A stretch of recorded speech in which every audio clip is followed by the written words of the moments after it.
Foundation of business.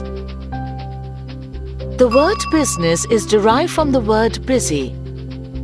It refers to any occupation in which people regularly engage to earn profit. The occupation may be in the form of production of goods, purchase of goods for sale, exchange of goods, providing of services. Barter system of trade was prevalent in olden times. For example, farmers used to engage in the activity of farming, carpenters in making of furniture, and cobblers in making footwear. Each of them used to exchange its surplus with another fellow as per their individual requirement. This arrangement of exchange was mainly due to a standard currency which could be taken as a base. Economic activities may be further divided into three categories. They are business, profession, and employment.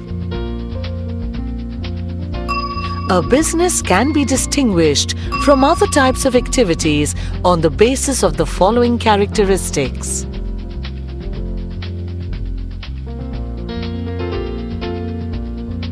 An economic activity. Every activity performed in our day-to-day life is either with the intention to earn a livelihood or out of emotions like love, affection, or sympathy. Those activities which are performed to earn livelihood are economic activities. Against these, actions performed out of love and affection only, without any motive of earning a livelihood, are termed as non-economic activities.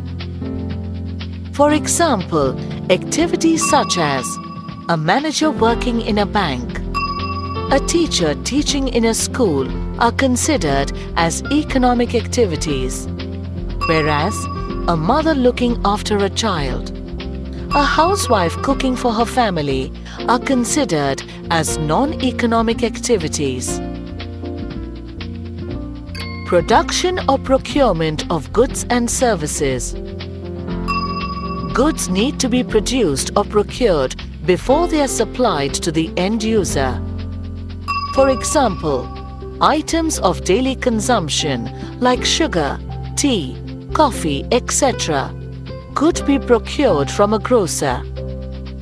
But the grocer needs to procure the same from a wholesaler, who in turn may be procuring the same from business houses engaged in production of the same. Sale or exchange of goods and services for the satisfaction of human needs. Business involves transfer or exchange of goods and services for value. For example, goods produced for the purpose of sale and not internal consumption is considered as a business. Cooking food at home for the family is not business, but cooking food and selling it to others in a restaurant is business. Dealings in goods and services on a regular basis. Dealings in goods and services needs to be on a regular basis for it to be considered as a sale. Thus, if a product is sold only once, then such a sale cannot be considered as a business activity. Profit earning. Business cannot survive for long without earning profits. This is achieved by businessmen by increasing the volume of sales, reducing cost, etc. Uncertainty of return. Every business activity has a certain level of risk involved in it, be it in the form of consumer taste, changing fashions, price stability, government policies. Comparison of business, profession and employment. It is necessary to understand in clear terms the differences between a business, a profession, and an employment. As we have already mentioned the characteristics of a business, let us take a quick look at the term profession. Profession includes those activities which require special knowledge and skill to be applied by individuals in their occupation. Such activities are generally subject to guidelines or codes of conduct laid down by the professional bodies. Those engaged in professions are known as professionals. Employment refers to the occupation in which people work for others and get remuneration for the same. Those who are employed by others are known as employees. Commerce and trade. When we discuss business, we come across two words that are similar and confusing: commerce and trade. Trade is a part of commerce. It refers merely to the buying and selling of goods. Commerce, on the other hand, includes two types of activities: 1. Trade, and 2. Auxiliaries to trade. Buying and selling of goods is termed as trade. But there are a lot of activities that are required to facilitate the purchase and sale of goods. These are called services or auxiliaries to trade and include transport, banking, insurance, communication, advertisement, packaging and warehousing. Commerce therefore includes both buying and selling of goods, that is, trade as well as auxiliaries such as transport, banking, etc.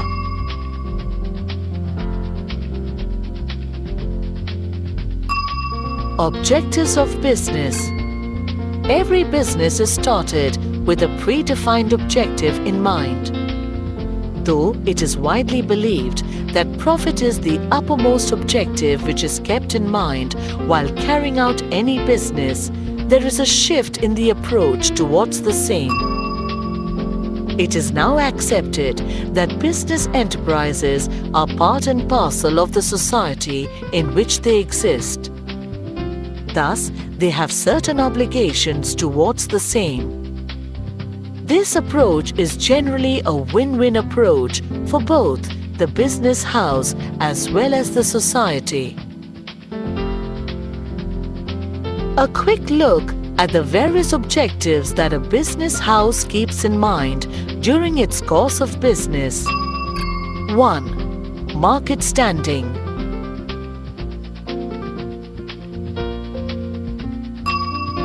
2. Innovation. Innovation is the introduction of new ideas or methods in the way something is done or made. No business enterprise can flourish in a competitive world without innovation. 3. Productivity. Productivity is calculated by comparing the value of outputs with the value of inputs. In order to ensure continuous survival and progress, every enterprise must aim at optimum utilization of resources. 4. Physical and financial resources. Having an optimum balance of physical as well as financial resources provides a leverage to business houses against competitive market conditions. 5. Earning profits. Every business must earn a reasonable profit, which is so important for its survival and growth. 6. Manager performance, workers' performance. For the successful running of a business, efficient management is a prerequisite. Thus, it is necessary to motivate, upgrade managerial skills time and again for better performance. At the same time, better performance from the workers' end helps in increasing the productivity. Therefore, every enterprise must aim at improving its workers' performance. Factors to be considered before the commencement of a business. We have already seen every business starts with an objective in mind. It is very rare that a business house will never face any challenges or upheavals during its course of business. Thus, it is utmost necessary to ensure that when things do go wrong, there is enough provision for the same to rectify the same. The ability of the entrepreneur to anticipate the challenges beforehand and solve them with minimum cost is sine qua non for any business. However, there are certain basic factors which need to be kept in mind at the onset of any business. They are: 1. Selection of line of business. 2. Size of the firm. Size of the firm or scale of its operation is another important decision to be taken at the start of the business. 3. Choice of form of ownership. A business organization may take the form of a sole proprietorship, partnership, or a joint stock company. Each form has its own merits and demerits. Care needs to be taken before closing on the type of ownership for a business house.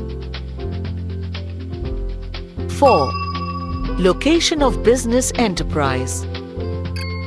An important factor to be considered at the start of the business is the place where the enterprise will be located. Any mistake in this regard can result in high cost of production at a later date. 5. Financing the proposition. Finance is required in all types of business. It is necessary to decide beforehand: A. The requirement of capital. B. Source from which capital will be raised. And C. The best ways of utilizing the capital in the firm. Besides these, other factors to be considered are: 6. Plant layout. 7. Tax planning. To summarize, people engage in various occupations to earn profit. It may be in the form of production of goods, purchase of goods for sale, exchange of goods, providing of services. These economic activities may be in the form of a business, profession, or employment. For an economic activity to be considered as a business, it needs to fulfill certain criteria. Further, every business is started with a predefined objective in mind, customer satisfaction being one of them.